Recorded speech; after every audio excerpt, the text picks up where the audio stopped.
You might never even notice it from the outside, a nondescript building near the Philly airport, but inside, the place is a car palace, filled with gorgeous racing cars from all over the world, some worth more than $1 million.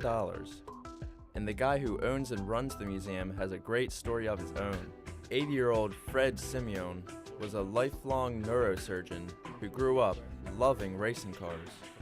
I got the collection largely in the 70s and 80s, and then by the 90s I was able to swap around.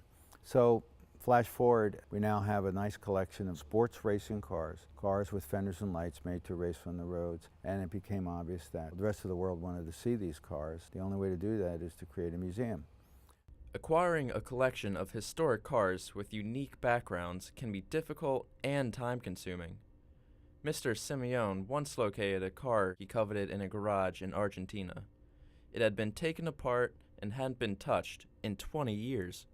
Found the name of the driver, called my friend in Argentina, asked him if he could find this individual. We went to his place. Inside of his ramshackle garage was a famous Alfa Romeo, and we dug that out of the garage. It was in pretty good shape. However, at that time, Argentina forbade the exportation of items which they could call historical treasures. So we took it apart, sent it to the United States in boxes, and then assembled it.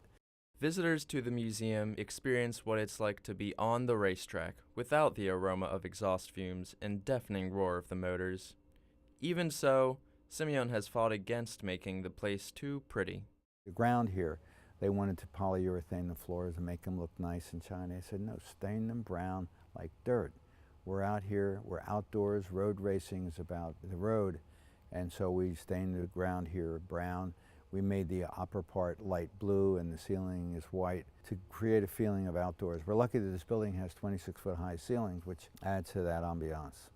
Simeone admits his museum may not appeal to all tastes, but it could, he says, if potential visitors rethink the beauty of classic cars. Our visitorship seems to be restricted to car people, and we need more from an educational point of view, from the point of view of validating making the gift, really, and also to open people's eyes to the beauty of cars. I think we'll all agree that these are going to be at some point in time morphed into art objects. We're trying to open people's minds to this particular type of automobile. Come open your mind at the Simeone Historic Car Museum. For DNews, I'm Jeff Sindrick.